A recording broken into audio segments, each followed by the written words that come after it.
কয়েকদিন ধরেই দেখছিলাম অনেকেই ফ্রুটি তৈরি করে দেখাচ্ছে, তো ভাবলাম আমিও একবার ঘরে তৈরি করে দেখি।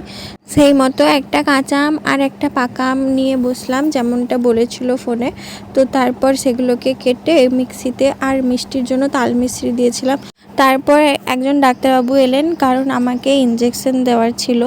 আমার দুটো ইঞ্জেকশন দিয়েছিল ডাক্তার, একটা আজকে আর একটা কালকে দেওয়া হবে। আর কয়েকদিন ধরে শরীরটাও ভালো যাচ্ছিল না, তাই তেমন আর কোনো ভিডিও দিতে পারিনি। তো ইঞ্জেকশনটা নিয়ে আসার পরে হাতটা প্রচুর ব্যথা করছিল, জানি না কেন হাতের ভিতরে প্রচুর ব্যথা করছিল। তারপর সেই রেখে দেওয়া আমটাকে ব্লেন্ড করে নিলাম ভালো করে মিক্সিতে, আর সেটাকে একটু কড়াইতে ফুটিয়ে নিয়ে ঘন করে নিলাম। তারপর সেই পাল্পটা মিশিয়ে আর ফ্রিজের একটু ঠান্ডা জল দিয়ে সেটাকে সার্ভ করলাম। তবে টেস্ট এতটাও ভালো ছিল না, কিন্তু খাওয়া যাবে এরকম ছিল। তারপর পুকুরে এলাম কড়াই মাজবো বলে, আর আজকে একটু মাথাটাও ধোবো।